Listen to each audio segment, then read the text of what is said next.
কীর্তন হচ্ছে বাঙালি জাতির কাছে এমন একটি গান, এমন একটি উপহার, যে উপহারের মর্যাদাটি আমরা নিজেরা বাঙালিরাই দিতে ভুলে গেছি। কীর্তনকে আমরা এখনকার দিনে বিশেষ করে আমরা একটা এন্টারটেনমেন্টের পার্ট হিসেবে নিয়েছি, যে খুব প্রচুর নাচ গান হবে, প্রচুর আমরা সেখানে গিয়ে খুব ওই ফাংশনের অনুষ্ঠানের মতো আমরা গিয়ে নাচ গান করব, আর প্রচুর হইহুল্লোড় করে আমরা একদম পাড়াটিকে মাথার উপরে তুলে নিয়ে আসব।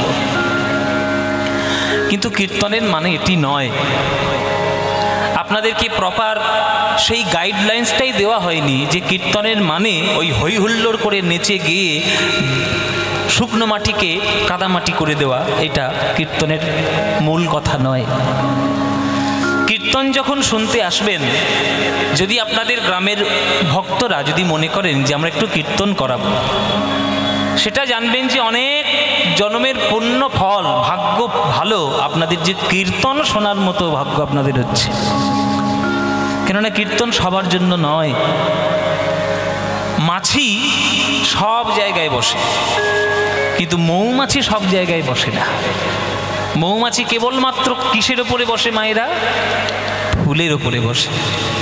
ফুলের উপরে বসলে তবেই সে মধু পায়। আর মধু এমন একটি জিনিস যেটি ল্যাবরেটরিতে তৈরি করা যায় না, কেবলমাত্র ভরসা করতে হয় মৌমাছির উপরেই। মৌমাছি না হলে যেমন ফুলের মধুকে আস্বাদন করা যায় না, তেমনি ভক্তরূপী ভ্রমর না হলে কীর্তনরূপী ফুলের মধ্যে থেকে প্রেমরূপী মধু কখনো পান করা যায় না। কীর্তনরূপী ফুল থেকে মধু পেতে গেলে আপনাদেরকে ভক্ত ভ্রমর হতে হবে। ভক্ত ভ্রমর হন, মাছি হবেন না। মাছি দেখবেন নোংরা জিনিসে গিয়েও বসে, দেখবেন খুব মাছি ভন ভন করছে, যেখানে জানবেন সেখানে পচা জিনিস ভর্তি রয়েছে। যেখানে পচা জিনিস, মাছি সেখানে প্রচুর ভর্তি। এই জেনে রাখবেন, যেটা চারিদিকে খুব হই হুল্লোড় হয়ে বেড়াচ্ছে, সেটা যে আপনাকে মানসিক ভীষণ শান্তি দেবে, এই সবসময় এটা হয় না। সেই গান শুনতে গেলে কেবলমাত্র আমাদের বাংলার মানুষের কাছে ভরসা কীর্তন গান। কীর্তন গানের আসরে এসে যখন বসবেন, মন প্রাণ বাড়ির মধ্যে রেখে দিয়ে এসে শুধু মন প্রাণটা কীর্তনের মধ্যেই দেবেন। আর মনে মনে প্রার্থনা করবেন, এটা মনে মনে প্রার্থনা করবেন। দুজনের কর্তব্য, কীর্তন যে শুনছে, কীর্তন যে গাইছে, দুজনের কর্তব্য। আমি কীর্তন গাইতে এসছি, আমি যদি মনে করি আমি কীর্তন গাইছি, ব্যাস আমার গান গাওয়া শেষ, আর হবে না, আর গান গাওয়া আমার হবে না। আমাকে কি মনে করতে হবে? এই কীর্তনের আসরে দাঁড়িয়ে, হে গৌর হরি, অনেক জন্মের পুণ্য ফলে তোমার কীর্তন গাওয়ার মতো ক্ষমতা তুমি আমায় দিয়েছ। তুমি অনেক পুণ্য ফলে আমায় দিয়েছ, লোকে আমাকে কীর্তনিয়া সাজিয়ে আমাকে আসরে দান করিয়েছে। তুমি কৃপা করো প্রভু, তোমার কীর্তন করার মতো সাধ্য আমার নেই। তুমি যতটুকু আমায় আশীর্বাদ করবে, তুমি আমার দেহের মধ্য দিয়ে তুমি যতটুকু গাইতে পারবে, তুমি আমাকে দিয়ে গাইয়ে নাও। আমি কীর্তন গাইছি, এই ক্ষমতাটা আমার নেই। এইটা আসলে যদি দাঁড়িয়ে কোনো কীর্তনীয়া এই সমর্পণটি করতে পারে, তবেই তার কীর্তন গাওয়াটা সার্থক। আর কীর্তন শ্রোতা, আপনারা যারা কীর্তন শুনতে বসেছেন, তারা এসে আসরে প্রণাম করে বসবেন যে হে গৌর হরি, তোমার কীর্তন শোনার জন্য আমি আসরে বসেছি, তুমি একটু আমায় কৃপা করো। চারিদিকে পাপের জগতে, আর নিজেকেও পাপের মধ্যে ডুবিয়ে রেখেছি, সেই পাপ জগতের মধ্যে থেকে আমার একটু সুযোগ হয়েছে কীর্তন আস্বাদন করার। তুমি একটু আমায় কৃপা করো, যেন আমার এই পাপ যুক্ত চিত্তে তোমার কীর্তন রূপ মধু পান করে আমার যেন পাপগুলোকে আমি সরিয়ে দিয়ে তোমার চরণের একান্ত একনিষ্ঠ ভক্ত হতে পারি, এইটুকু তুমি কৃপা করো। এই প্রার্থনা নিয়ে যদি কীর্তন শুনতে বসেন, তবে কীর্তন শোনাটা সার্থক হবে। তাহলে কীর্তন শুনতে বসলেন, আর বাঁধাকপির চচ্চড়ি কার বাড়িতে হয়েছে সেইটা গল্প করতে শুরু করে দিলেন, ওইটা কীর্তন শোনা হলো না। তাহলে আপনাদের বেকার কীর্তন শোনা, আর এই কমিটিদের বেকার কীর্তনের আয়োজন করা, এত পয়সা খরচা করে, এত সুন্দর করে স্টেজ সাজিয়ে, লাইট সাজিয়ে, কীর্তনিয়া নিয়ে এসে তাদেরকে পারিশ্রমিক, দাম, দক্ষিণা সব কিছু দিয়ে এই যে গ্রামের মধ্যে কীর্তন হচ্ছে, তাদেরটাও পরিশ্রম সার্থক হবে না, বিফলে যাবে। তাহলে কীর্তন শোনার প্রথম এবং শ্রেষ্ঠ লাভ কি? কেহ কহে নাম লইলে পাপ হয় ক্ষয়, কেহ কহে নাম লইলে স্বর্গ প্রাপ্তি হয়। ঠাকুর হরিদাস কহে নামের শুধু এই দুই ফল নয়, নাম লইলে কৃষ্ণ পদে মধুর প্রেমের উদয়। প্রেম যদি পেতে পারেন কীর্তনে, তাহলেই কীর্তন শোনা সার্থক। তাহলে প্রেম কি, প্রেম কি জিনিস হবে, বা প্রেম কাকে বলবো? ও মায়েরা, আজকে আপনার এখানে যারা গান শুনতে বসেছেন, বেশিরভাগ দেখতে পাচ্ছি মায়েদের সংখ্যা বেশি, বাবাদের থেকে মায়েদের সংখ্যা অনেক বেশি। আজকে এসেছেন যখন, বলুন তো মায়েরা, এখানে আপনারা যারা গান শুনছেন, কারা কারা প্রেম করেছেন হাত তুলুন। প্রেম করেছেন কারা? হাত তুল।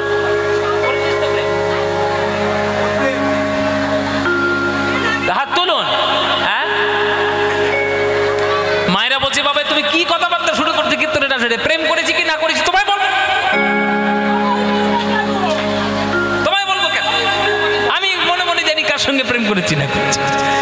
এখন আমি প্রেমের কথা বললাম, আর আপনারা ভেবেই নিলেন যে ওই আই লাভ ইউ প্রেম, যে সিরিয়াল আর সিনেমায় যে সব ন্যাকা প্রেমগুলো দেখেন, আই লাভ ইউ, ওসব ন্যাকা প্রেম, ওসব দুদিনের প্রেম।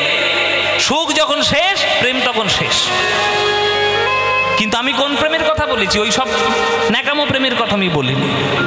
আমি প্রেমের কথা বলছি ভক্ত আর ভগবানের সঙ্গে চিরন্তন প্রেমের সম্পর্ক। যে প্রেম চিরকাল ছিল, এখনো আছে, আর চিরকালই ভক্ত ভগবানের সঙ্গে জড়িয়ে থাকবে, সেই প্রেম কজন করেছেন? করেননি। 100% গ্যারান্টি আপনারা কেউ করেননি। কেন? শুনুন, ছোটবেলা থেকেই আর এখনো পর্যন্ত আপনারা ভগবানের কাছে যখন কিছু চাইতে যান বা ভগবানকে ভালোবাসেন মনে করেন, তখন শুধুমাত্র তার সঙ্গে ব্যবসার সম্পর্ক করেন। ভগবান আমাকে এটা দাও, ওটা দাও, সেটা দাও, দিতে পারলে ভগবান খুব ভালো, আর না দিতে পারলে ভগবান খুব কালো।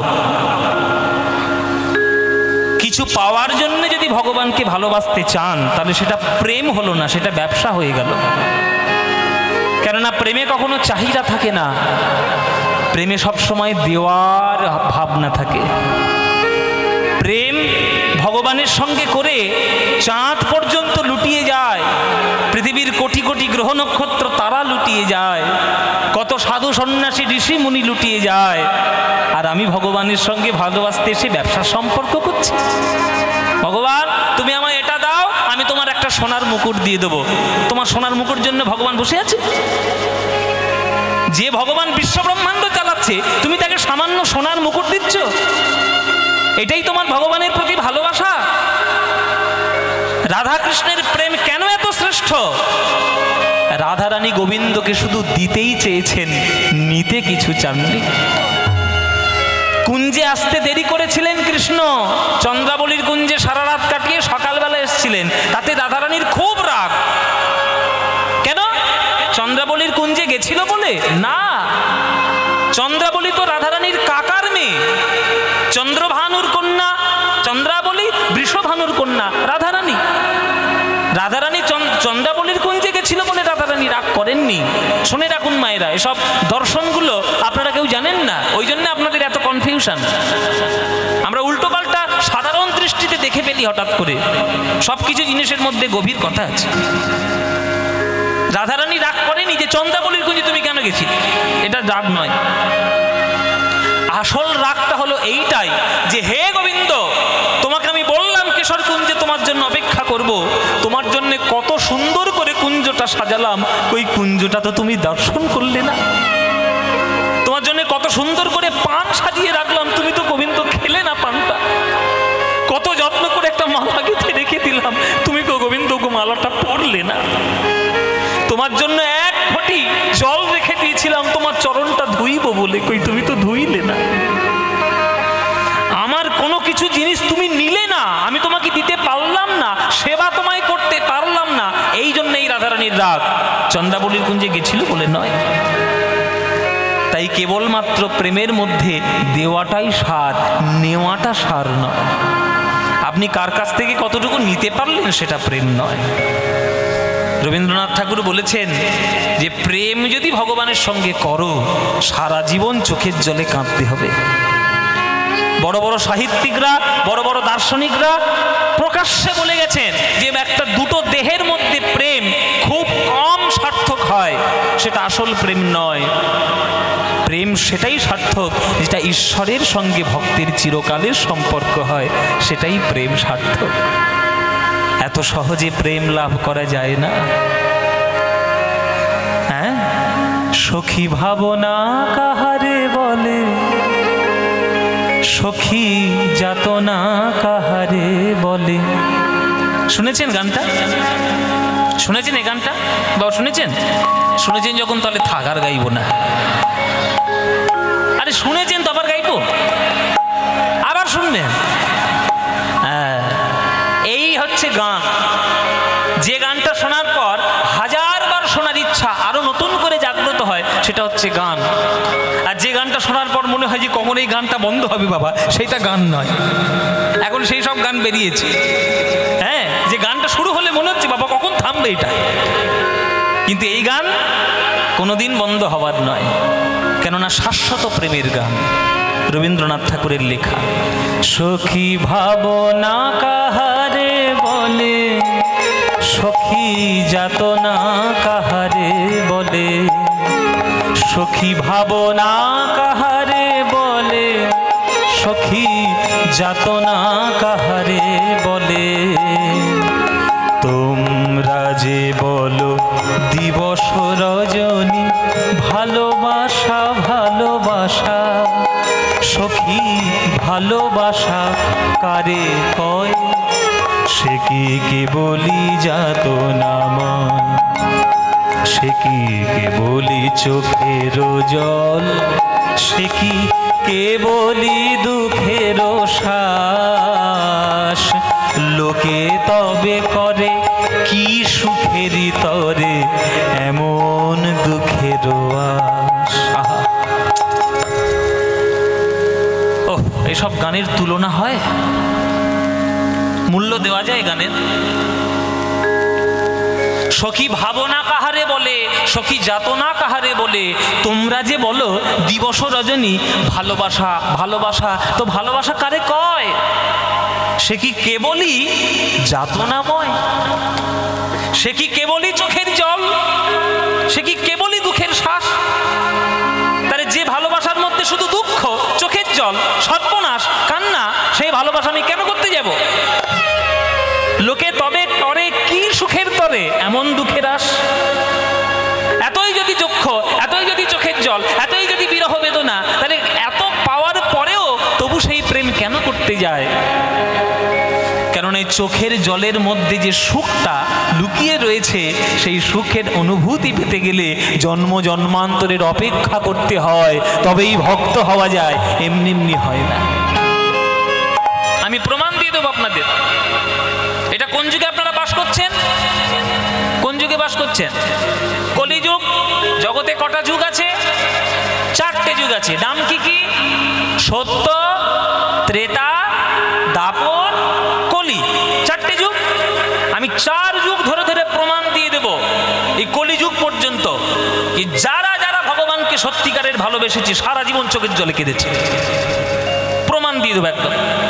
বলুন, ভক্ত প্রহ্লাদ বিষ্ণুকে ভালোবেসে হেসেছেন বেশি না কেঁদেছেন বেশি? কেঁদেছেন বেশি। ভক্ত ধ্রুব ভগবানকে পাওয়ার জন্য হেসেছেন বেশি না কেঁদেছেন বেশি? কেঁদেছেন বেশি। সত্যযুগ চলে গেল, এবার ত্রেতা যুগে আসুন। বলি মহারাজ ভগবানকে সমর্পণ করতে গিয়ে হেসেছেন বেশি না কেঁদেছেন বেশি? কেঁদেছেন। সীতামা রামকে ভালোবেসে হেসেছেন বেশি না কেঁদেছেন বেশি? কেঁদেছেন। দাপর যুগ এলো, রাধারানী কৃষ্ণকে ভালোবেসে হেসেছেন বেশি না কেঁদেছেন বেশি? কেঁদেছেন বেশি। কলিযুগ এলো, মীরাবাই ভগবানকে ভালোবেসে কৃষ্ণকে হেসেছেন বেশি না কেঁদেছেন বেশি? কেঁদেছেন। গৌরাঙ্গকে ভালোবেসে বিষ্ণুপ্রিয়া মা হেসেছেন বেশি না কেঁদেছেন বেশি? কেঁদেছেন। তাহলে সত্যযুগ থেকে কলিযুগ পর্যন্ত শাস্ত্রে প্রমাণ রয়েছে, যারাই ভগবানকে প্রকৃত ভালোবেসেছে সারা জীবন তাকে চোখের জলে কাঁদতে হয়েছে। আর আপনি দুদিনের ভালোবাসা দিয়ে ফুর্তি করে ভগবান পাবেন? ফুর্তি ফুর্তি পয়সা দিলেই কিনতে পাওয়া যায়, প্রেম পয়সা দিলে কিনতে পাওয়া যায় না। যদি কোনো শপিং মলে 1 কেজি প্রেম পাওয়া যায় 5 কোটি টাকা দিয়ে, তাহলে লোকে ডজন ডজন প্রেম কিলো কিলো কিনে নিয়ে আসত।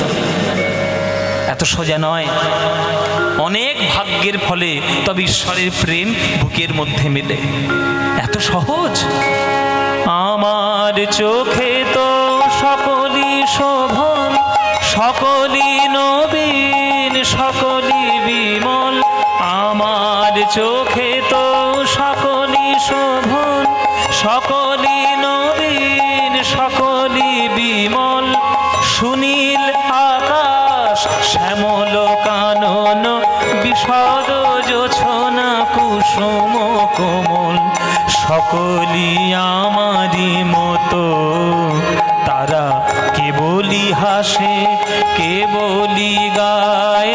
হাসিয়া খেলিয়া মরিতে চায়, না জানে বেদন, না জানে রোদন, না জানে সাধের যাত না যত।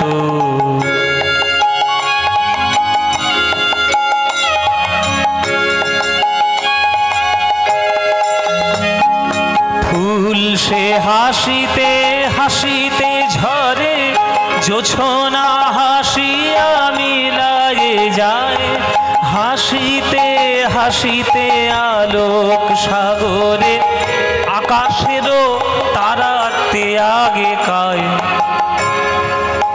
এত গভীর গান আমরা সব হালকা করিনি। সখী ভাবনা করে বলে গান জানো? হ্যাঁ খুব জানি। সুরে গেয়ে দিল, তালে গেয়ে দিল, মানেটা বলতে বলো, গালমাছি, আর কিছু নাই। তার জন্য একটু দর্শন জানতে হয়, তার জন্য একটু ভাব জানতে হয়।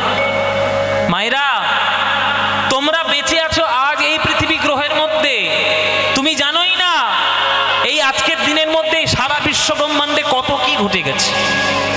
কটা তারা খসে পড়লো, কটা গ্রহ নষ্ট হলো, কোন ব্রহ্মাণ্ড কার সঙ্গে গিয়ে মিশলো, নতুন কটা সূর্যের উদয় হলো, আমরা কেউ জানি না। সব ভগবানের ইচ্ছাই হচ্ছে। তার ইচ্ছা ছাড়া আপনার এক পাও চলার ক্ষমতা নেই। আরে আপনি তো সামান্য মানুষ।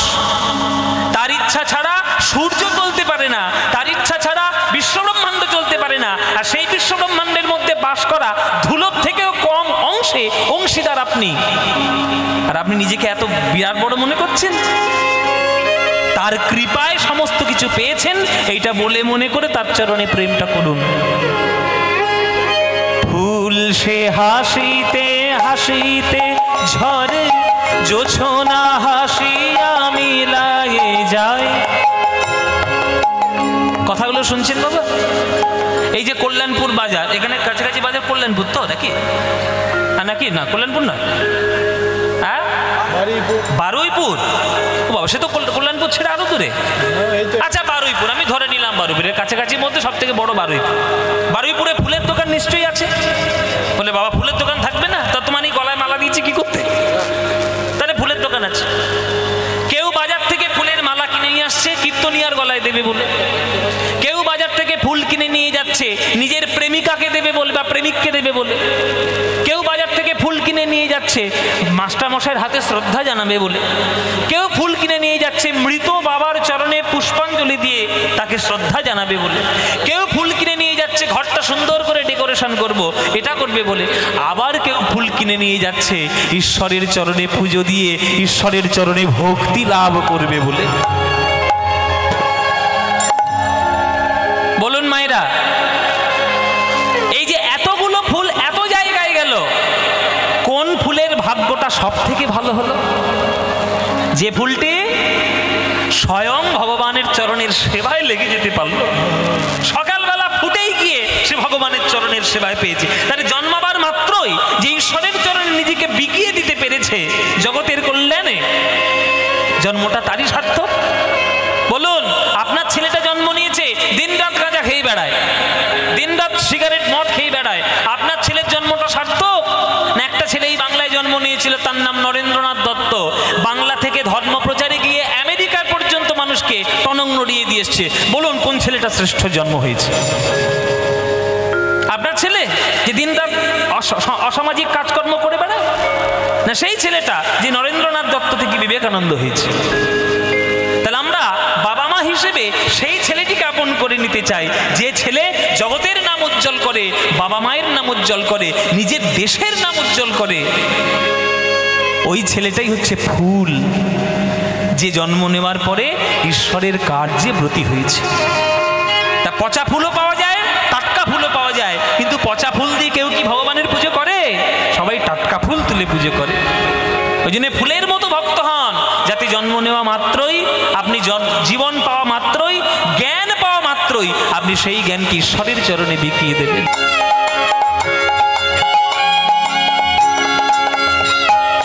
প্রতিদিন যদি কাঁদিবি কেবল, একদিন নয় হাসিবি তোরা, একদিন নয় বিষাদ ভুলিয়া, সকলে মিলিয়া গাহিব মোরা।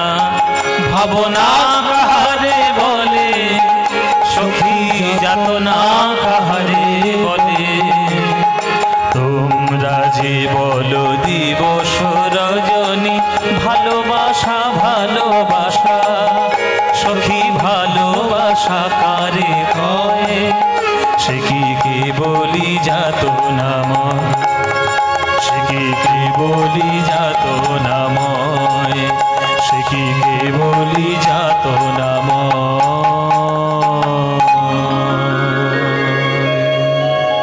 এই হচ্ছে রবীন্দ্রনাথ ঠাকুরের গান। এই যে কত উচ্চ স্তরের গান আমরা বুঝি না, আমরা শুধু এই বাইরের জিনিসটাকেই শুনতে ভালোবাসি। ভেতরে ঢুকুন মায়েরা, ঘরটা বাইরের থেকে কখনো দেখবেন না, ঘরের মধ্যে গিয়ে দেখবেন ঘরে কি আছে। হ্যাঁ, যখন আপনি একটা বাঁধাকপি কিনে নিয়ে আসেন, তখন কি কাঁচা খান? সেটা রান্না করে খান। ওই রান্নাটা করা শিখুন, দেখবেন ভক্তির মধ্যে কত কি লুকানো রয়েছে।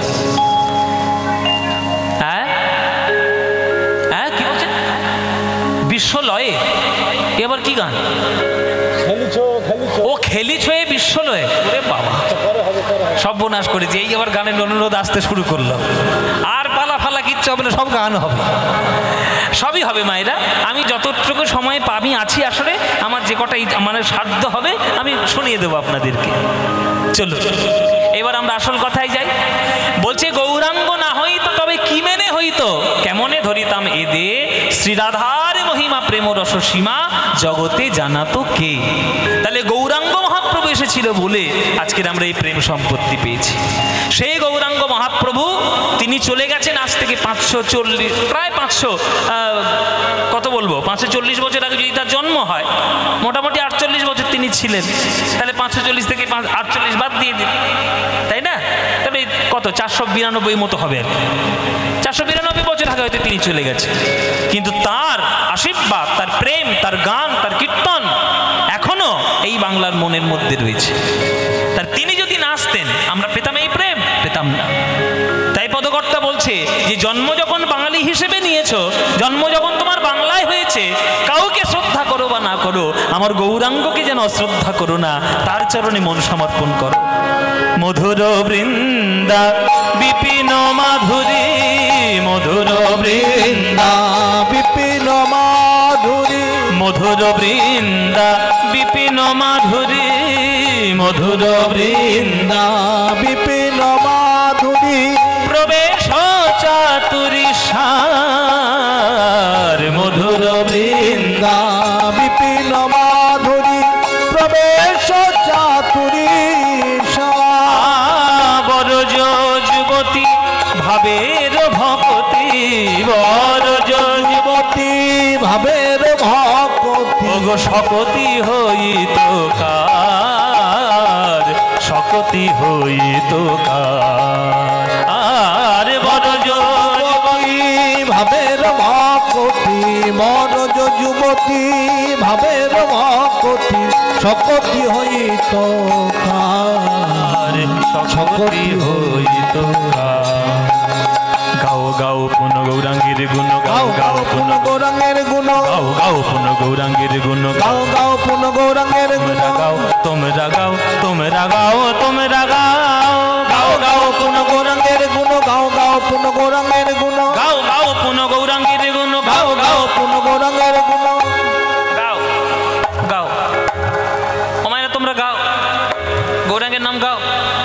সত্যি বলছো? সত্যি? এখানে একটা শর্ত আছে কিন্তু, পদকর্তা বলে দিয়েছে যে গাও গাও পুনঃ গৌরাঙ্গের গুণ। সকাল সন্ধে দিন রাত ভোর সন্ধে যখন ইচ্ছা গৌরাঙ্গের নাম গাও, কিন্তু একটা শর্ত আছে। শর্ত আছে। শর্ত কি জানো?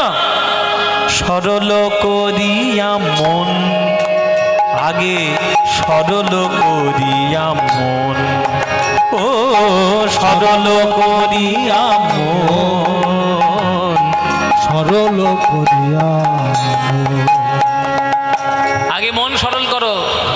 এই যে বাদাম খাওয়া মাগুলো বসে বসে কোত্থেকে এক প্যাকেট বাদাম নিয়ে এসছে আর খেতে শুরু করেছে, বলে কীর্তন যা হয় হোক, বাদাম খেলে দাঁতের শক্তি হবে, শক্তি হবে। এই যে এদিকে শোনো, বাদাম খাও, আমি বারণ করছি না, খাও খাও, হ্যাঁ খেয়ে নাও, খেয়ে নিয়ে একটু জল টল খেয়ে নাও। আমার কথাটা ভালো করে শুনে যাও। জঙ্গলে দুই রকমের গাছ আছে, একটা বাঁকা গাছ, একটা সোজা গাছ। যেগুলো বাঁকা বাঁকা গাছ সেগুলো একটাই কাজে লাগে। বলুন তো বাবা, কি কাজে লাগে? হ্যাঁ হ্যাঁ হ্যাঁ জানো? বলুন কি কাজে লাগে বলুন? চিতার কাজে লাগে। মানে তাড়াতাড়ি মরার ইচ্ছে আছে বোধ হয়। বলে মোটা মোটা কাঠ, বাঁকা বাঁকা কাঠ ভালো করে কেটে দিলে ওইগুলো শ্মশানে গিয়ে দেহ পোড়ানোর কাজে লেগে যায়। ঠিক কথা। যেগুলো বাঁকা গাছ সেগুলো শুধু জ্বালানির কাজেই লাগে, কিন্তু জঙ্গলে যেগুলো সোজা গাছ অনেক কাজে লাগে। খাট বিছানা তৈরি হয়, কাঠ থেকে প্লাইউড হয়, টেবিল চেয়ার তৈরি হয়, কত রকমের ডেকোরেশন হয়। তাহলে একটা সোজা গাছ যদি হতে পারে তাহলে তার অনেক কাজ, আর বাঁকা গাছ হলেই একটা গাছ শুধু দাউ দাউ করে জ্বলবে। এবার আপনারা বলুন, আপনারা কি কাঠ হবেন, সোজা না বাঁকা? বাঁকা হবি? কি সর্বনাশ হয়ে গেল দেখো। কি সোজা হবে? আচ্ছা সোজা হবে বলেছি। ও মায়েরা, তোমরা কি হবে? সোজা হবে। সোজা হতে গেলে কিন্তু কীর্তনের আসরে শুধু বললে হবে না, বাড়িতে গিয়েও সোজা থাকতে হবে। অনেককে দেখেছি, হ্যাঁ কিছু মনে করবেন না বাবা, আমি তো সত্যি কথা বলবো, কার মন রাখলো কার রাখলাম না ও তোমার দেখার দরকার নেই। অনেকে দেখেছি কীর্তনের আসরে এসে হাউ মাউ করে কেঁদে টেঁদে সে এমন অবস্থা যেন মনে হচ্ছে এই এক্ষুনি ভগবান একেবারে কোলে তুলে নিয়ে গেল। মানে এত ভক্ত। ও বাবা, বাড়িতে গিয়ে শোনা যাচ্ছে তার কণ্ঠস্বর, মানে জোরে জোরে ঝগড়া করছে। কেন? তোর বাড়ির জল আমার বাড়িতে এসছে কেন? হ্যাঁ, তোর গাছের ডাল কাটবি, তোর গাছের ডাল আগে কেটে নিবি, আমার ধরে। চিন্তা করো, কীর্তনের আসরে বসে হাউমাউ করে খুব কাঁদছিল, আর বাড়িতে গিয়ে ঝগড়া শুরু করেছে। ওই মন নিয়ে গৌর হরির নাম করবে? ওই মন নিয়ে গৌর হরির নাম করা যাবে না। আমি বলছি না, এসব আমার কথা ভাববেন না, এগুলো পদকর্তার কথা। বাসুদেব ঘোষ, যিনি সারাক্ষণ গৌরাঙ্গকে দর্শন করেছে, যার লীলা দর্শন করেছে সাক্ষাৎ, তিনি লিখছেন পদাবলিতে যে ভক্তদের জন্য যে তোমরা সারাক্ষণ গৌরাঙ্গের নাম গাও, কিন্তু শর্ত ওই একটা, সরল করিয়া মন, আগে সরল করিয়া মন, ও সরল করিয়া মন, সরল করিয়া। তাই গাও গাও পুণ্য গৌরাঙ্গের গুণ, গাও গাও পুণ্য গৌরাঙ্গের গুণ, গাও গাও পুণ্য গৌরাঙ্গের গুণ, গাও গাও পুণ্য গৌরাঙ্গের গুণ, সরল করিয়া মন, সরল করিয়া মন। এ ভব সংসারে এমন দয়াল, এ ভব সংসারে এমন দয়াল, এ ভব সংসারে এমন দয়াল, এ ভব সংসারে এমন দয়াল, নাহি পাবে একজন। এ ভব সংসারে এমন দয়াল, নাহি পাবে একজন। ওগো এমন দয়াল আর পাবে না, এমন দয়াল আর পাবে না, এমন দয়াল আর পাবে না, এমন দয়াল আর পাবে না। আমার নিতাই গৌরাঙ্গের মতো এমন দয়াল গৌর হরি বল। আমার নিতাই গৌরাঙ্গের মতো এমন দয়াল আর পাবে না, নিতাই গৌরাঙ্গের মতো এমন দয়াল আর পাবে না। নিতাই গৌরাঙ্গ, যারা হাতে ধরে পায়ে পড়ে, নিতাই গৌরাঙ্গের মতো হাতে ধরে পায়ে পড়ে, নিতাই গৌরাঙ্গের মতো হাতে ধরে পায়ে পড়ে, এমন দয়াল আর পাবে না, এমন দয়াল আর পাবে না, এমন দয়াল আর পাবে না, আর পাবে না। ও মাইরা, রাস্তার মধ্যে আপনি যাচ্ছেন, অজানা অচেনা লোক এসে আপনাকে ঠাস করে একটা চড় মেরে চলে গেল, আপনি ছেড়ে কথা কইবেন? লোকের সঙ্গে গায়ে গা ঠেকে গেলে, গায়ে একটু গা ঠেকে গেলে কি ঝগড়াটাই না হয়, সেটা লক্ষ্মীকান্তপুর লোকালে উঠলেই বুঝতে পারবেন। ঠিক কিনা? আমি নিজে লক্ষ্মীকান্তপুরে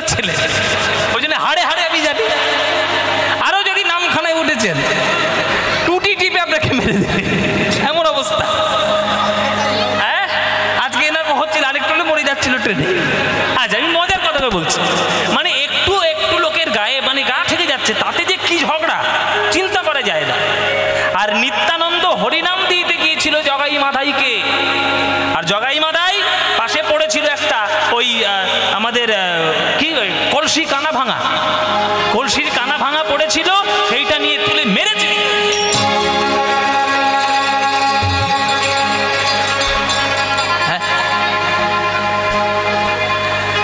তবুও নিত্যানন্দ কি বলেছিল মায়েরা? মেরেছিস কলসির কানা, তাই বলে কি প্রেম দেব না? দরকার হলে আমায় আবার মা। ওরে জগাই, ওরে মাদাই, আমাকে মেরে যদি তোদের মানসিক শান্তি হয় আমাকে মা, কিন্তু তোদের হাতে ধরি পায়ে পড়ি, একবার আমার সঙ্গে বল হরি বল, হরি বল, হরি বল। মার খাওয়ার পরেও বলছে নিত্যানন্দ, বলো এমন দয়াল আর পাবে? যেচে যেচে যে প্রেম দেয়, ওই জন্য যাচা জিনিসের মূল্য কম।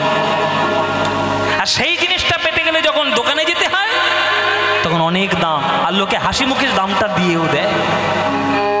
হ্যাঁ, হাসি মুখে দিয়ে দেয়। ওই জন্য ভালো জিনিস সস্তায় কোনোদিন দেবে না, বলে দিলাম। মূল্য নেবে, নইলে সেই মূল্য জানবে না। নিত্যানন্দ এসেছিল বলে, গৌরহরি এসেছিল বলে সস্তায় অনেক ভালো গৌরকের প্রেম সম্পদ আমরা পেয়েছি। যে নিতাই কপাল ফাটার পরেও বলে মেরেছিস কলসির কানা, তাই বলে কি প্রেম দেব না? বলো এমন দয়াল আর পাবে না, এমন দয়াল আর পাবে না। আমার নিতাই গৌরাঙ্গের মতো এমন দয়াল আর পাবে না। আমার নিতাই গৌরাঙ্গের মতো এমন দয়াল আর পাবে না। তোমরা খুঁজে খুঁজে দেখতে পারো এমন দয়াল আর পাবে না। খুঁজে খুঁজে দেখতে পারো এমন দয়াল আর পাবে না। তোমরা বিচার করে দেখতে পারো এমন দয়াল আর পাবে না। বিচার করে দেখতে পারো এমন দয়াল আর পাবে না। যারা হাতে ধরে পায়ে পড়ে হরি বল, হরি বল বলে, হাতে ধরে পায়ে পড়ে হরি বল, হরি বল বলে, হাতে ধরে পায়ে পড়ে হরি বল, হরি বল বলে, এমন দয়াল আর পাবে না, এমন দয়াল আর পাবে না। তাহলে যে এত সুন্দর প্রেম আমাদের জন্য দিয়ে গেল, আমরা যদি তাকেই না ডাকি তাহলে হবেটা কি? গৌরাঙ্গ বলিয়া নাগে নগলিয়া, গৌরাঙ্গ বলিয়া নাগে নগলিয়া, কেমনে ধরিনু দে। গৌরাঙ্গ বলিয়া নাগে নগলিয়া, কেমনে ধরিনু দে। পাশু সহিয়া পাশানো দিয়া কেমনে গড়িয়া আছে। বাসু ঘোষ হিয়া পাশানো দিয়া কেমনে গড়িয়া। পদকর্তা বাসুদেব ঘোষ বলছে, ওগো ভাগ্যবান কলিযুগগণ, তোমাদের অনেক ভাগ্য ভালো, গৌরাঙ্গ মহাপ্রভুর প্রেমে তোমরা পেয়েছো, কিন্তু আমার ভাগ্যে তো কই সেই প্রেমে আমি পেলাম না। অথচ গৌরাঙ্গের সঙ্গে থাকলাম, আমি পেলাম না। তাই তোমাদের হাতে ধরি, তোমাদের পায়ে পড়ি। মানব দেহ যখন পেয়েছো, আর সময় সুযোগ সুস্থতা যখন পেয়েছো, সময় যখন পাবে, সুযোগ যখন পাবে, সুস্থতা যখন পর্যন্ত থাকবে, একবারে প্রাণ ভরে গৌর হরির নাম বলে নেবে।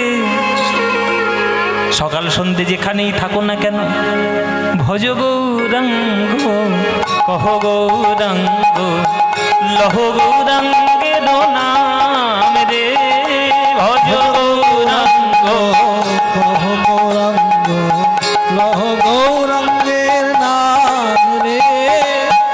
এই গানটা ভালো লাগে শুনতে? যদি ভালো লাগে তাহলে গাইবো, নইলে বন্ধ করে দেবো। গাইবো মায়েরা? ভালো লাগে গানটা? সত্যি বলছো? সিরিয়ালের দিব্যি আজকে সিরিয়াল দেখা বন্ধ করে দিয়েছি তো, খুব রেগে আছে মায়েরা আমার উপর। ও মায়েরা, সিরিয়াল বেশি ভালো লাগে না কীর্তন? কীর্তন সত্যি বলছো? তাহলে ভজ গৌরাঙ্গ গানটা নিশ্চয়ই ভালো লাগে। তাহলে তোমরা করবে তো সবাই মিলে? বাহ! তাহলে ভজ গৌরাঙ্গ, কহ গৌরাঙ্গ, লহ গৌরাঙ্গের নাম রে। এ এত প্রাণের গান, মনের গান, হৃদয়ের গান, তোমাদের যাদের যাদের ভাল লাগে না, উলুধ্বনি দাও জোরে জোরে।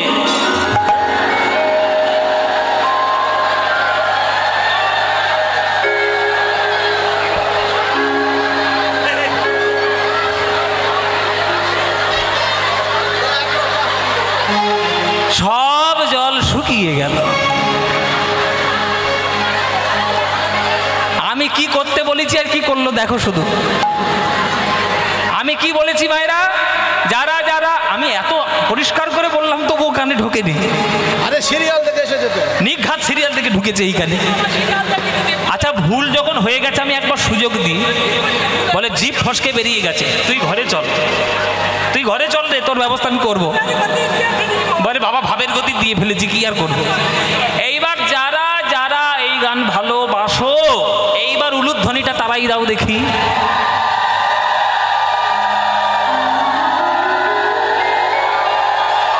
বাহ, সবাই খুব ভালোবাসে। আচ্ছা ভালো যখন বেসেইছো তাহলে এবার হাত তুলে সবাই মিলে আমার সঙ্গে গানটা গাইতে পারবে। ব্যাস, এমন জোরে জোরে গান গাইবেন আজকে। এইখান থেকে কল্যাণপুর স্টেশন কাছাকাছি, খুব বেশি দূর নয়। আপনাদের গানের আওয়াজ শুনে যেন ডায়মন্ড হারবার লোকাল বন্ধ হয়ে যায়। হ্যাঁ বাবা, কীর্তন একটা হচ্ছে বটে নি হঠাৎ। চলুন প্রাণ খুলে আজকের সবাই মিলে এই গানটা আপনারা গাইবেন। ভজ গৌরাঙ্গ আমার সঙ্গে। ভজ গৌরাঙ্গ কহ গৌরাঙ্গ লহ গৌরাঙ্গের নাম রে। বলুন ভজ।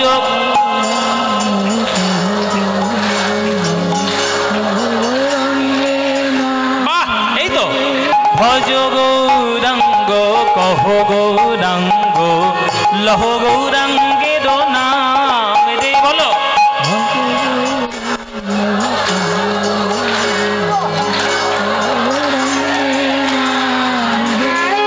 যে জনা গৌরাঙ্গ ভজে সে হয় আমার প্রাণ রে।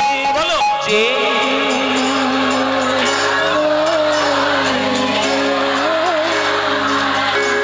বাহ, এই তো। যে জনা গৌরাঙ্গ ভজে সে হয় আমার প্রাণ রে। বলো যে।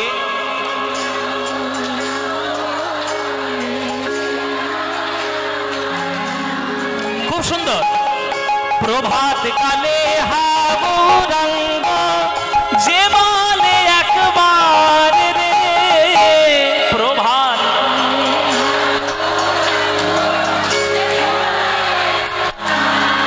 বাহ, প্রভাত কালে হা গৌরাঙ্গ যে বলে একবার রে।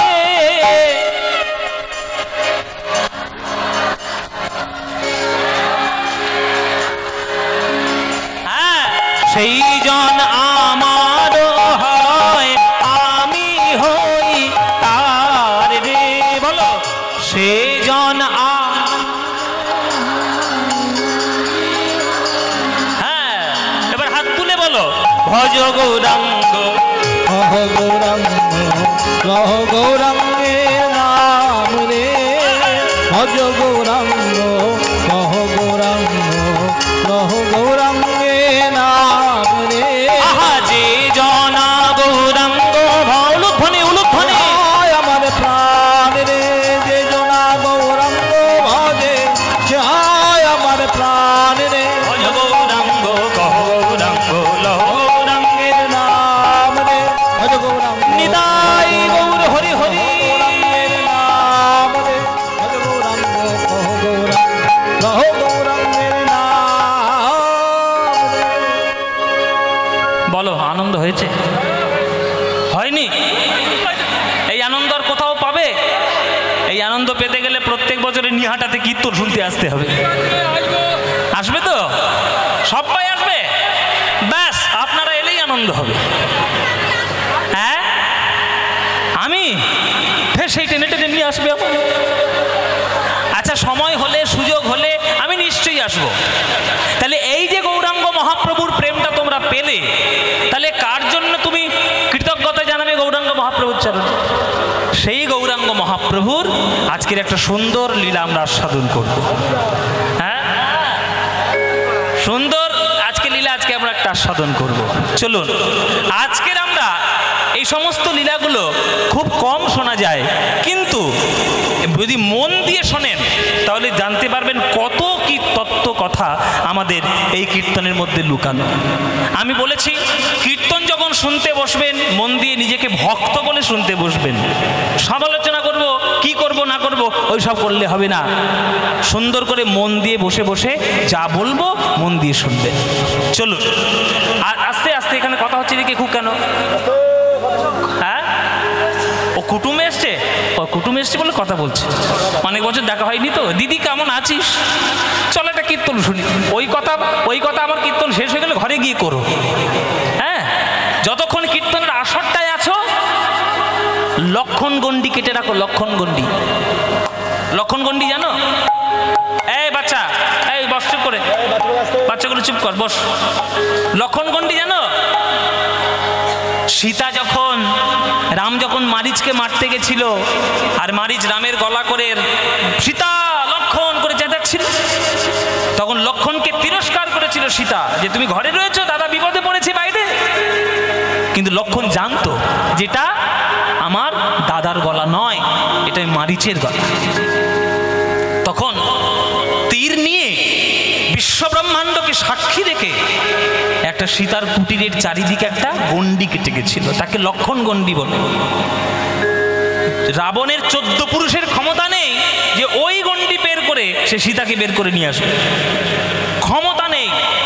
অথচ রাবণের মতো বীর ত্রেতা যুগে 1000-এ একটা কম পাওয়া যায় বাবা, কিন্তু ক্ষমতা নেই। তাহলে কত বড় শক্তিধর ছিল লক্ষণ যে একটা গণ্ডি কেটে দিয়ে গেছে। রাবণ একবার করে যেই পা দিচ্ছে মনে হচ্ছে যেন পৃথিবীর সমস্ত বিদ্যুৎ তাকে এসে যেন ঝলকা দিচ্ছে, কিছুতেই প্রবেশ করতে পারে। জেনে রাখবেন এই কীর্তনের প্যান্ডেলটা লক্ষণ গণ্ডির মতো। এই প্যান্ডেলের মধ্যে যখন চলে এসছেন আপনি কিন্তু একটা লক্ষণ গণ্ডির মধ্যে বসে গেছেন।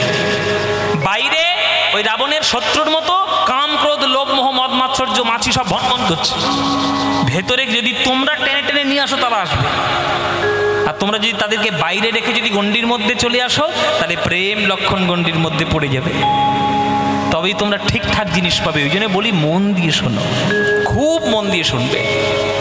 আজকের আমরা আস্বাদন করব মহাপ্রভুর দ্বিতীয় অবতার, মহাপ্রভুর দ্বিতীয় স্বরূপ যাকে বলা হয় আমাদের বৈষ্ণব জগতে। আমরা আজকে তাঁর কথা সাধন করব।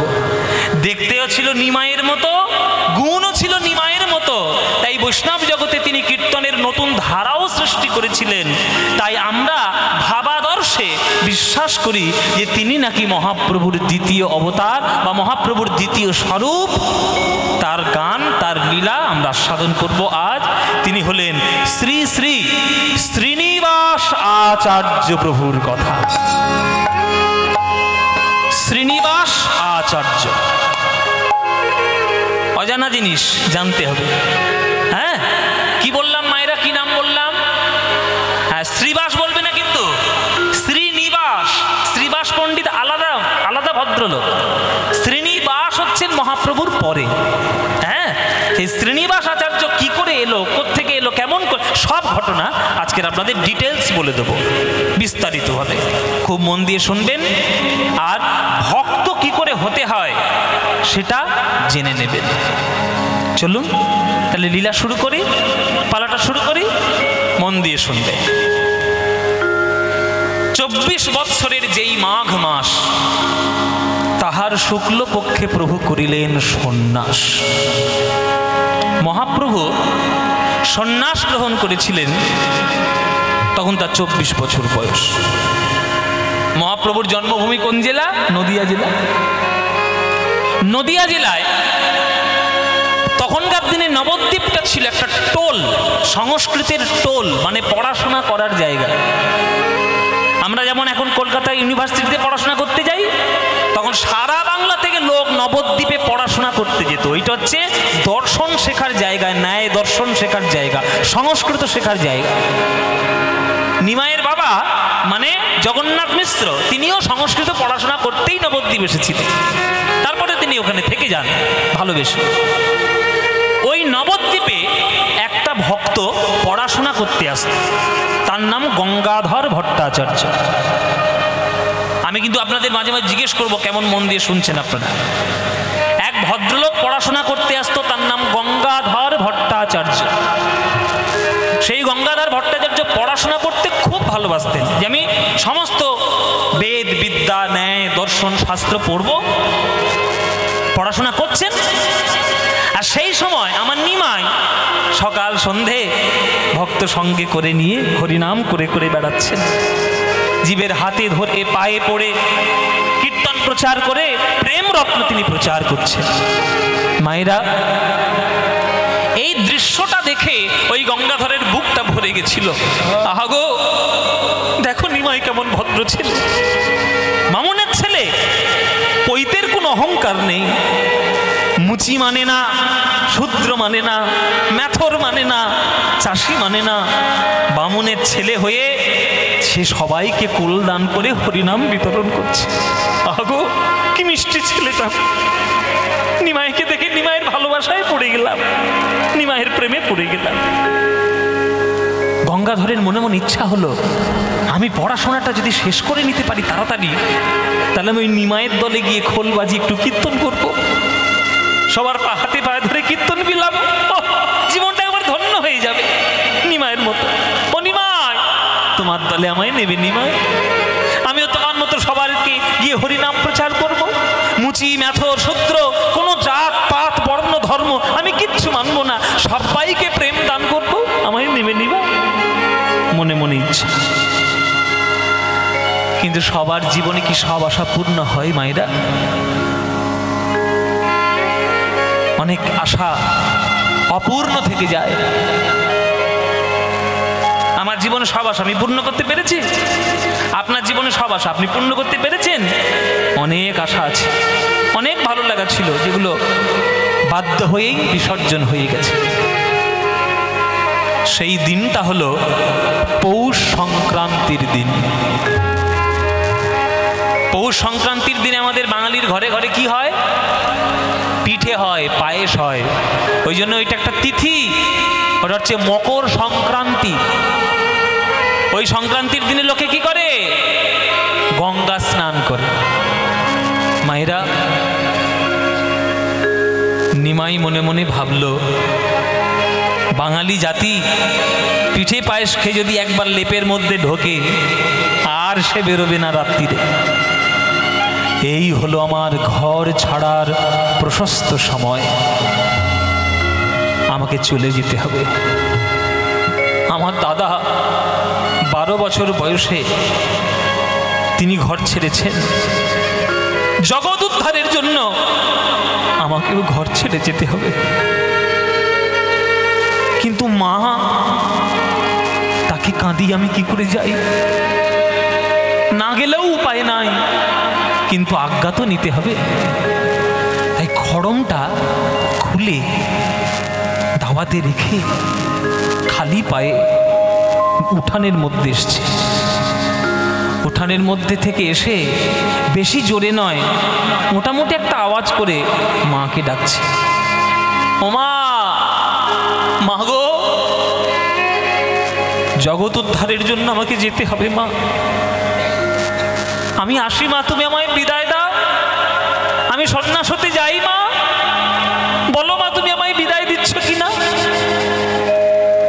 আর ঠিক সেই সময় সচিমা স্বপ্ন দেখছে। কি স্বপ্ন জানো মায়েরা? সচিমা স্বপ্ন দেখছে যেন বৃন্দাবন থেকে কোনো একটা কোকিল পাখি উড়ে এসে আর তার চালের উপর বসেছে, মানে সচির ঘরের চালে। আর সেই সচির ঘরের চালে যে কোকিলটা বসেছে স্বপ্নে, সচিমা স্বপ্নের মধ্যে তাকে তাড়ানোর চেষ্টা করছে। কি বলে? ওরে ব্রজের কোকিল ব্রজে যারে, ব্রজের কোকিল ব্রজে যারে, ওরে ব্রজের কোকিল ব্রজে যারে, ব্রজের কোকিল ব্রজে যারে, ওরে হেথায় কেন এলি উড়ে, ব্রজের কোকিল ব্রজে যারে। মা স্বপ্নে বলছে, ওরে ব্রজের কোকিল ব্রজে যা, ব্রজের কোকিল ব্রজের কোকিল ব্রজে যা, ব্রজের কোকিল ব্রজে যা।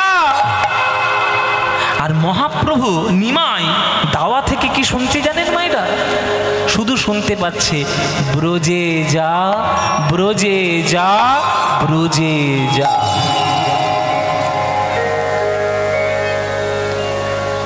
নিমাইয়ের চোখ থেকে ঝরঝর ধারায় জল পড়ছে। আস্তে কথা না, দাঁড়ান, কথা না।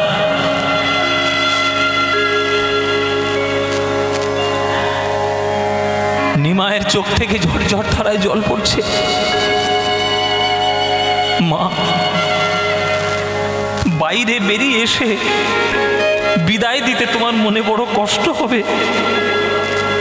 ওই জন্য তুমি যাতে আমাকে কষ্টে না দেখতে পারো, বাড়ির ভেতর থেকে তুমি আমায় আজ্ঞা দিয়ে দিলে, ব্রজে যা, ব্রজে যা, ব্রজে যা। মাগো, জগৎ উদ্ধারের জন্য শুধু আমার মন কাঁদেনি মা, তোমারও মন কেঁদেছে, তোমারও মন কেঁদেছে মা। তোমার মতো মা যেন ঘরে ঘরে দেয় ভগবান। হাসি মা। মায়ের ঘরের দরজার ধুলো মাথায় নিয়ে আমার মহাপ্রভু বেরিয়ে গেলেন। অনেকক্ষণ পর যখন বিষ্ণুপ্রিয়া জানতে পেরেছে তার স্বামী তার কাটে নেই, ছুটে এসছে পাগলের মতো, মা দেখো মা, সর্বনাশ হয়ে গেছে, তোমার ছেলে ঘরে নেই, তোমার ছেলে চিরকালের মতো আমাদের ছেড়ে চলে গেছে মা। আছাড় পাছাড় খেয়ে উঠে বললেন, সচিমা কি বলছো বৌমা? আমার নিমাই কোথায় যাবে আমাকে না বলে? সে তো কথা দিয়েছিল যে আমাকে আজ্ঞা না নিয়ে কোথাও সে যাবে না। দেখো বৌমা, ঘরের মধ্যে লুকিয়ে নেই তো? ছেলেটা আমার বড্ড দুষ্টু, ছোটবেলায় যখন লুকিয়ে থাকতো, লুকোচুরি খেলে আমি তাকে ঘরের কোণে কোণে খুঁজে বেড়াতাম। নিমাই, ও নিমাই কোথায় গেলি রে? এ নিমাই কোথায় গেলি? বুড়ি মাকে ছেড়ে নিমাই যাস না, যাস না নিমাই, যাস না, নিমাই যাস না। ওরে দাঁড়া রে, দাঁড়া রে নিমাই,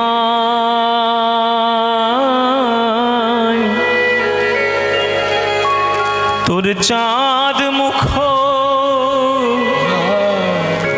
একবার দেখি রে নিমাই, দাঁড়া রে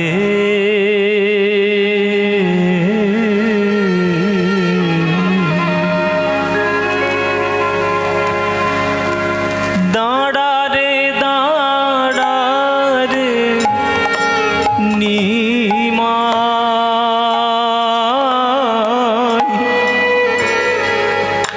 তোর চাঁদ মুখ দেখি রে নিমাই, একবার দাঁড়া রে।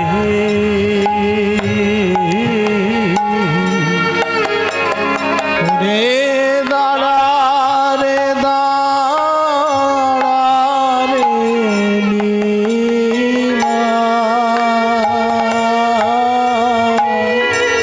ও তোর চাঁদ মুখ দেখি রে নিমাই, একবার দাঁড়া রে।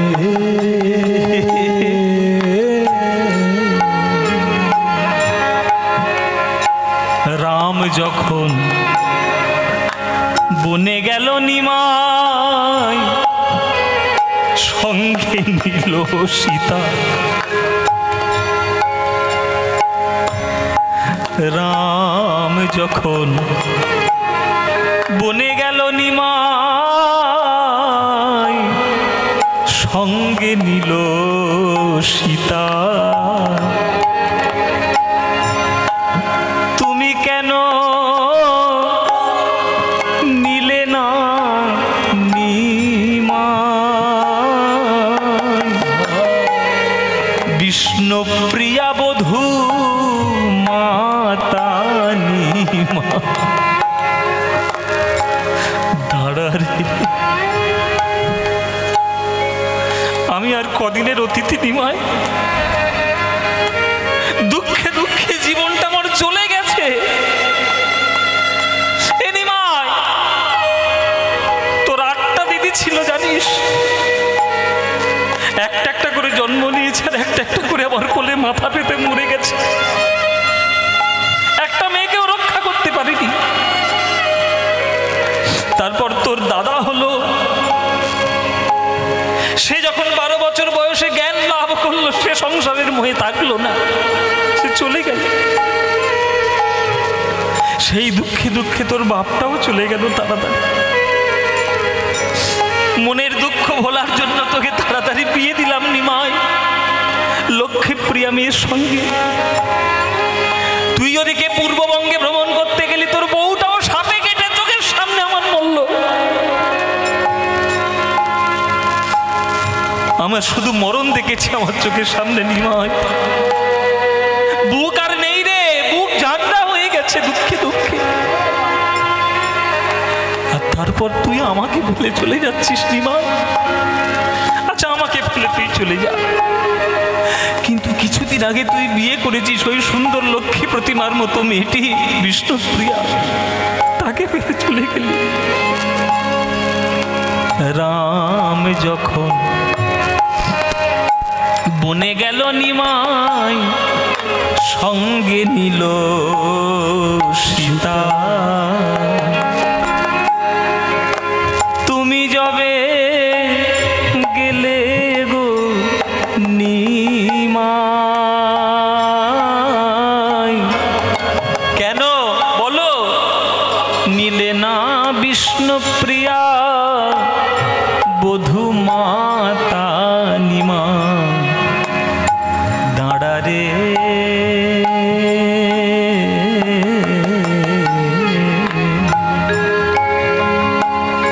ওরে দাঁড়া রে দাঁড়া রে নিমাই, ও তোর চাঁদ মুখ দেখি রে নিমাই, দাঁড়া রে।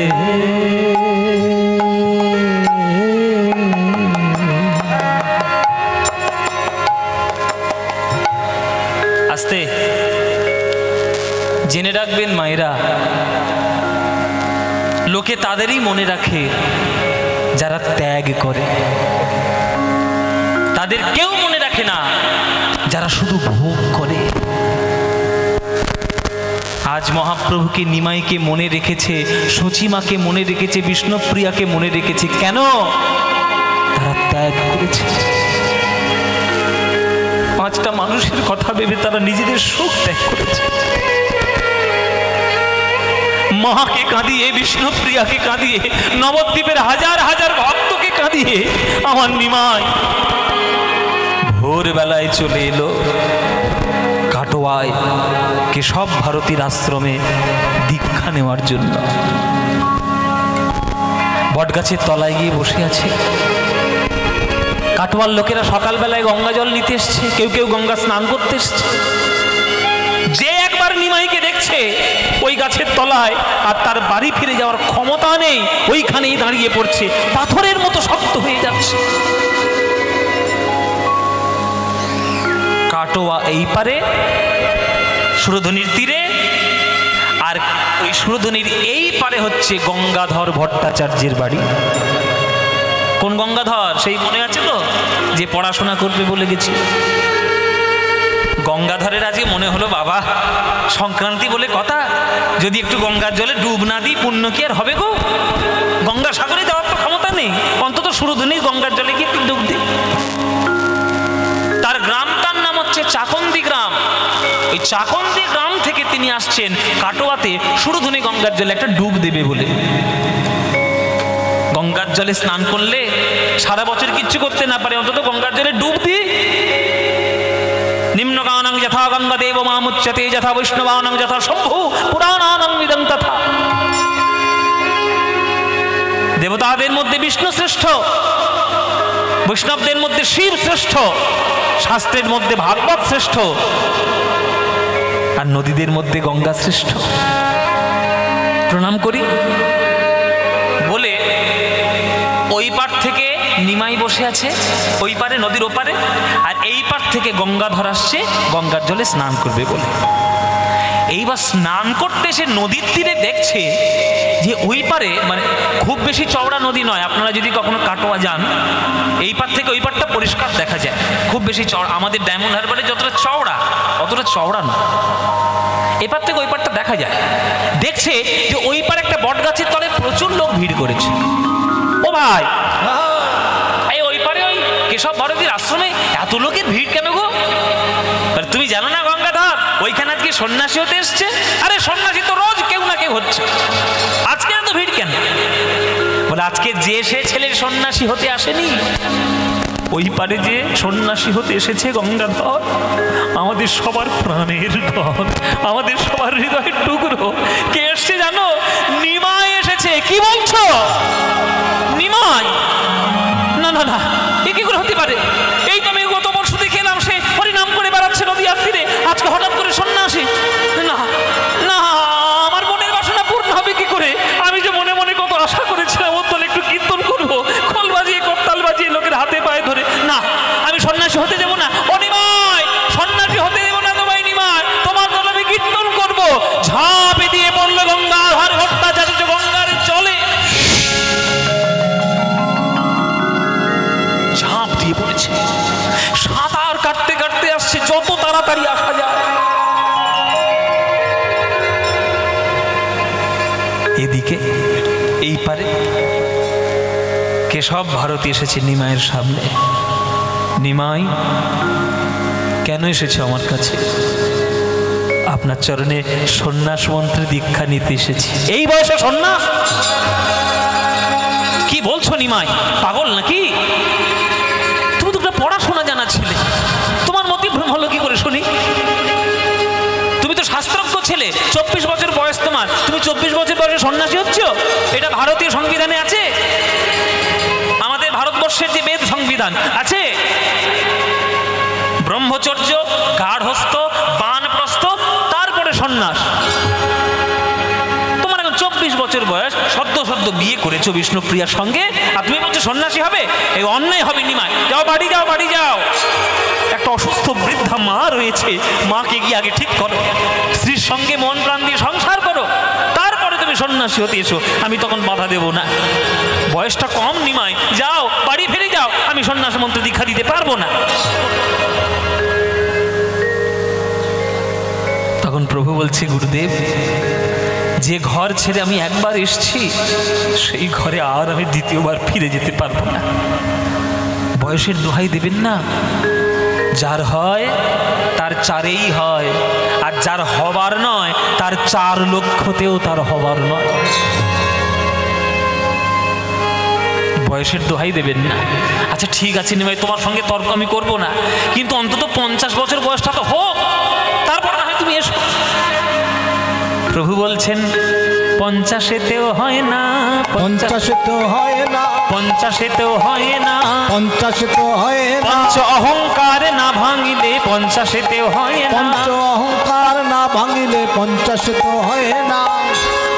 5 ধরনের অহংকার রয়েছে, সেইটা যদি না ভাঙে তাহলে 50 বছর বয়সে তার হরিনাম হবে না। কেশব ভারতী বলছে ঠিক আছে, 60 বছর বয়সে নিশ্চয়ই হবে। 60-তেও হয় না, 60-তেও হয় না, ষড়রিপু না কাটিলে 60-তেও হয় না, ষড়রিপু না কাটিলে 60-তেও হয় না। ষড়রিপু কাম ক্রোধ লোভ মোহ মদ মাৎসর্য, 60 বছর বয়স হয়ে গেছে, তোমার ষড়রিপু কাটেনি, হবে না। ঠিক আছে নিমাই, 70 বছর বয়সে নিশ্চয়ই হবে। 70-তেও হয় না, 70-তেও হয় না, সত্যরস ভেদ না জানিলে 70-ও হয় না, সত্যরস ভেদ না জানিলে 70-তেও হয় না। তর্ক করো না নিমাই, 80 বছর বয়সে তাহলে নিশ্চয়ই হবে। দেখুন 10-10 করে কেশব ভারতী বাড়াচ্ছে, আর শুধু তর্কের মধ্যে নিমাইকে ফেলছে, যাতে নিমাই তর্ক করে সন্ন্যাসের কথা সে ভুলে যায়। এইটা হচ্ছে তার চক্রান্ত। কেশব ভারতী চক্রান্ত করে তাকে সন্ন্যাস থেকে দূরে আনার চেষ্টা করছে, কিন্তু প্রভুকে কি দূরে আনা যাবে? প্রভু বললেন, 80-তেও হয় না, 80-তেও হয় না, অষ্টপাশে না কাটিলে 80-তেও হয় না, অষ্টপাশে না কাটিলে 80-তেও হয় না। ঘৃণা লজ্জা ভয়মান কুলশীল জাতি অভিমান, 8খানা পাশ না কাটলে হবে না হরিনাম। আচ্ছা ঠিক আছে নিমাই 90-তে নিশ্চয়ই হবে? বলে 90-তেও হয় না, 90-তেও হয় না, নববিধা ভক্তি না জন্মিলে 90-তেও হয় না, নববিধা ভক্তি না জন্মিলে 90-তেও হয় না। শ্রবণং কীর্তনং বিষ্ণু শরণং পাদে সেবনম অর্চনং বন্দনং স্বক্ষং দাস্বং আত্মনিবেদনম। 9 ধরনের ভক্তি আছে, একটাও ভক্তি তুমি জানো না, তোমার দ্বারা হরিনাম হবে না। আচ্ছা ঠিক আছে নিমাই, 100 বছর বয়সে নিশ্চয়ই হবে। প্রভু বলছে আপনি এত জ্ঞানী মানুষ হয়ে এরকম কেন বলছেন বলুন দেখি, কেন ভুল কি বলেছেন? বলে গুরুদেব এটা কলিযুগ, আপনি বলছেন 100 বছর বয়স, আর আমি বলছি শুনুন 100 বছর বাঁচবে কিনা সেটাই সন্দেহ রয়েছে। কিভাবে না? আজকের আপনারা মায়েরা, বাবারা, ছেলেরা, ছোকরারা যারা যারা এসছো, আমাকে হাত তুলে তোমরা সবাই কেউ একজন আমাকে বলো হাত তুলে, দাদা বা ভাই বা বাবা 100 বছর আমি বাঁচবো, 100% গ্যারান্টি। কে এখানে হাত তুলবে? না রে ভাই, কে একটাও হাত তুলবে? মরে যেতেই পারি। 100 বছর? তাই নাকি?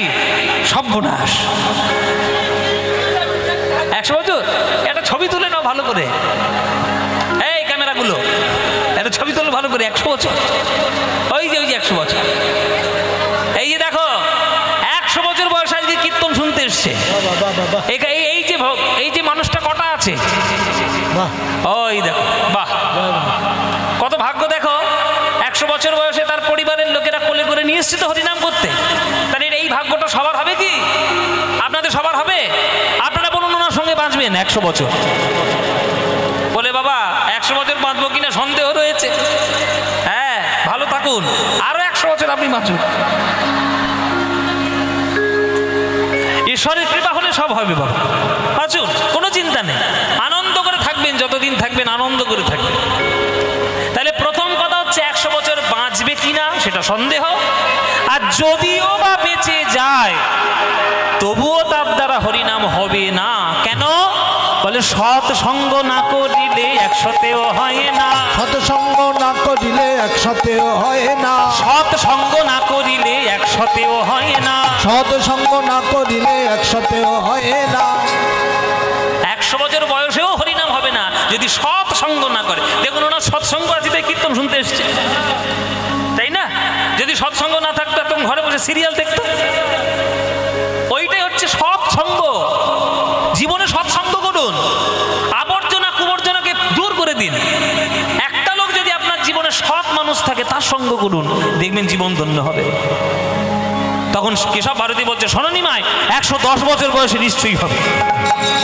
বলে 110এও হয় না, 110এ হয় না, 10 ইন্দ্রিয় না কাটিলে 110এও হয় না, তোমার 10 ইন্দ্রিয় না কাটিলে 110এ হয় না। চক্ষু, কর্ণ, নাসিকা, জিহ্বা, ত্বক, মুখ, পাদ, পানি, পায়ু, উপস্থ, এই 10টা ইন্দ্রিয়ের বন্ধন না কাটলে 110 বছর বয়সেও হবে না। তাহলে 120 বছর বয়সে নিশ্চয়ই হবে নিমাই। 120এও হয় না, 120 হয় না, বিষয় বিষ না কাটিলে 120এও হয় না, তোমার বিষয়ে বিষ না কাটিলে 120 হয় না। 120 বছর বয়স হয়ে গেছে, মরে যাচ্ছে, বৈষ্ণবরা আসছে, বুকে গীতা দিয়েছে, তুলসী পাতা চোখে দিয়েছে, বলে বল বাবা একটু হরি বল, হরি বল, হরি বল। সে বলেন না, এখনো 2 বিঘে জমি পাওনা আছে, কবে পাবো বলো? এখন 120 বছর বয়সে যদি তার 2 বিঘে জমির কথা মনে পড়ে, সে আর কীর্তন করবে? মরে যাবে তবু 2 বিঘে জমির কথা চিন্তা করে করে মরবে। হবে না গুরুদেব, তার হবে না। তখন কেশব ভারতী বলছে আমার ঘাট হয়েছে নিমাই, তোমার আর তর্ক করতে হবে না, যাও মুন্ডন করে এসো। এদিকে গঙ্গা ঘর সাঁতার দিয়ে আসছে নিমাই, তুমি সন্ন্যাসী হয়েও না, সন্ন্যাসী হয়েও না নিমাই, আমি তোমার সঙ্গে একটু কীর্তন করব। মুন্ডন হয়ে গেল। মধু পরামানিকের কাছ থেকে মুন্ডন করে এসে কেশব ভারতীর চরণে বসল। কেশব ভারতী বলছে নিমাই আমি তো ভেবেছিলাম মুন্ডন হবে না, হয়েও গেল। কেননা মধু পরামানিক পয়সা ছাড়া কারোর মাথায় খুঁড়ি ঠেকায় না, তুমি পয়সা কি দিলে তাকে? প্রভু বলছে আমি তাকে ভব নদী পার করে দেব বলেছি, আমার মুন্ডন হয়ে গেছে। সব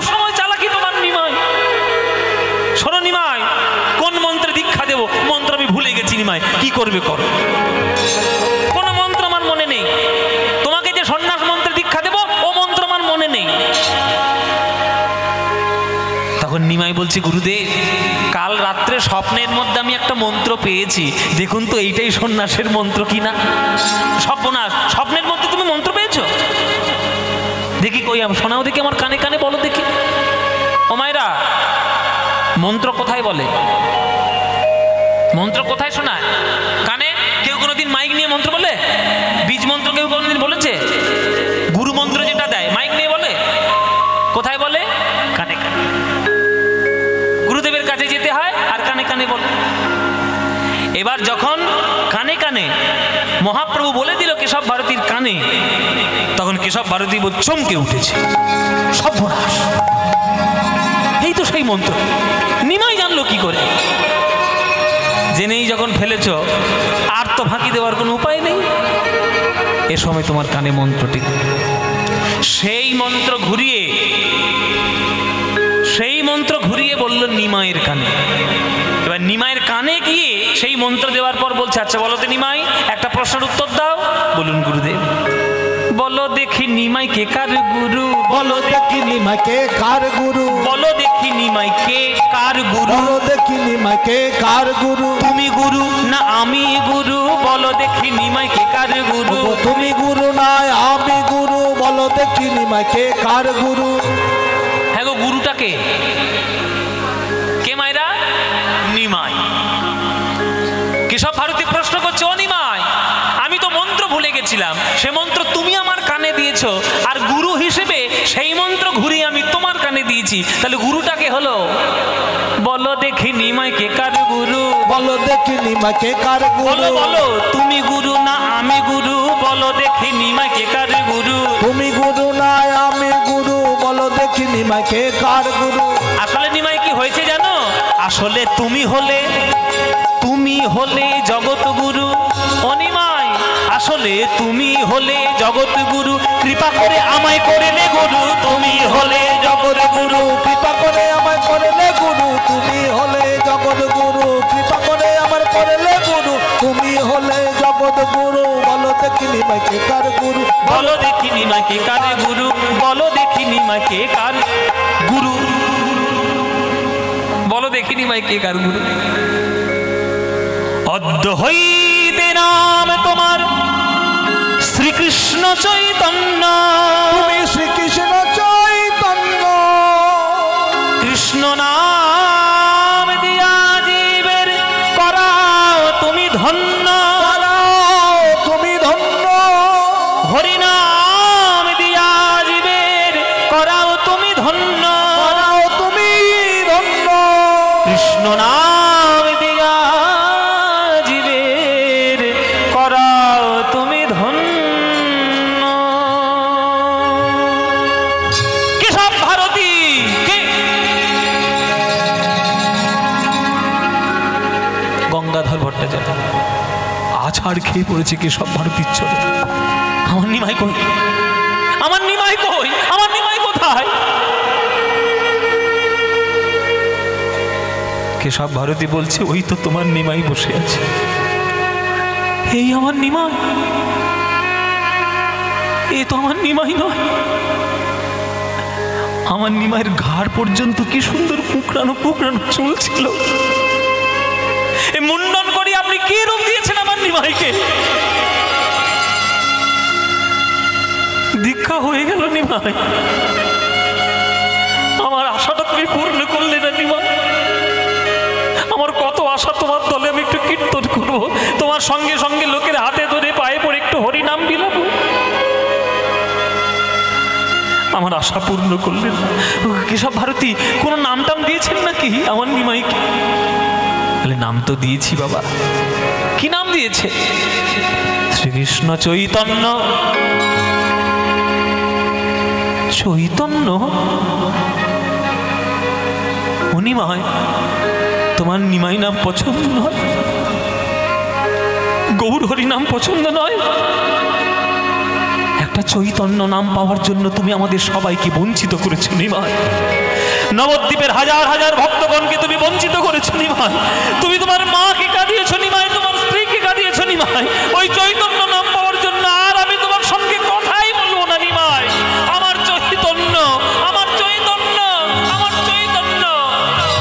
চৈতন্য চৈতন্য বলি আজ উন্মাদ হইল, সে উন্মাদ হইল।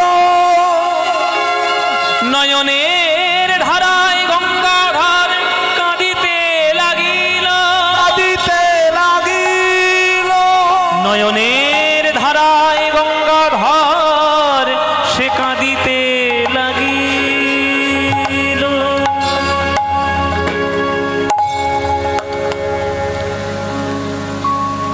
হরি বল। পাগলের মতো প্রলাপ বকতে বকতে চলে গেল নদী পার করে নিজের গ্রামে। মুখে শুধু তার একটাই নাম, চৈতন্য চৈতন্য চৈতন্য চৈতন্য চৈতন্য। অর্ধ উন্মাদ, ভালোবাসা এত তীব্র, অর্ধ উন্মাদ। পাড়ার লোকেরা যদি বলে ও গঙ্গাধর, সাড়া নেই। ও ভট্টাচার্য মশাই, সাড়া নেই। ও পণ্ডিত মশাই, সাড়া নেই। কেউ যদি একবার বলে ফেলে ও চৈতন্য দাস, হ্যাঁ কে বললে, কে ডাকলে আমার, শুধু চৈতন্য। ভালোবাসা এরকমই হয় মায়েরা, নিঃস্বার্থ, বিনা স্বার্থে যদি কাউকে কেউ 100% ভালোবাসে, তার জন্য সে অর্ধ উন্মাদের মতোই হয়। ওই জন্য সাধকরা পাগলই হন, সব পাগল। রামকৃষ্ণ মায়ের প্রেমে পাগল, নিমাই আমার কৃষ্ণ প্রেমে পাগল, মীরাবাই গিরিধরের প্রেমে পাগল, অর্ধ উন্মাদ সব। তারাই হচ্ছে জগতের প্রকৃত শান্তির বার্তা দিয়েছে। এই গঙ্গাধরের স্ত্রীর নাম ছিল গৌরাঙ্গ প্রিয়া দেবী। হ্যাঁ, তিনি আজকে হঠাৎ করে দেখছেন রাত্রিরে মাঝখানে মধ্যরাত্রে উঠে আজকে সে ফুপিয়ে ফুপিয়ে কাঁদছে। গঙ্গাধর, ও স্বামী কি হয়েছে, কাঁদছো কেন মাঝরাত্রিরে উঠে? শোনো, আমার বড্ড মনে পড়েছে আমার নিমাইকে, আমি তাই কাঁদছি। তা কাঁদছো কেন? তোমার নিমাই তো এখন পুরী ধামে থাকে, অনেক বছর পেরিয়ে গেছে, 5-6 বছর পরের ঘটনা এটা। কান্নাকাটি করছে, মন কেমন করছে। কেন কাঁদছো? তোমার নিমাই তো পুরীতে থাকে জগন্নাথ মন্দিরে, তো যাও না, নিমাইকে একবার দেখে এসো। বলছো তুমি, বলছো আমি তার নিমাইকে কি একবার দেখে আসবো? হ্যাঁ স্বামী, তুমি যদি যাও আর তুমি যদি আজ্ঞা দাও, তোমার পিছনে পিছনে আমিও একটু যদি পাই সৌভাগ্য, আমিও তাকে একটু দর্শন করে আসবো। তুমি যাবে? যাবে তুমি? চলো তাহলে আমরা দুই স্বামী স্ত্রী মিলে নিমাইকে গিয়ে একবার দর্শন করে আসি। মায়েরা, স্বামী স্ত্রী মিলে আজ চলেছে পুরীধামে, পুরীধামে চলেছে আজ জগন্নাথ দর্শন করতে। শুধু জগন্নাথ নয়, রথ দেখাও হবে, আবার কলা বেচাও হবে। জগন্নাথের মন্দিরের মধ্যে অচল জগন্নাথ, কাঠের জগন্নাথ মূর্তি, দারু ব্রহ্ম জগন্নাথ দেখা হবে। আর মন্দিরের বাইরে হাত তুলে নৃত্য করা আমার সচল জগন্নাথ নিমাইকেও দেখা যাবে। চলো চলো চলো, এই চলো চলো গো, চলো দুজনে চলো। চলেছে তারা জগন্নাথ মন্দিরে পুরীতে নিমাইকে দর্শন করার জন্য। জগন্নাথ, সবাই হাত জোরে করে বসুন, হাত জোরে করে বসুন, করো জোরে। জগন্নাথ স্বামী নয়ন পথগামী ভবতু মে। জগন্নাথ স্বামী নয়ন পথগামী ভবতু মে। জগন্নাথ স্বামী নয়ন পথগামী ভবতু মে।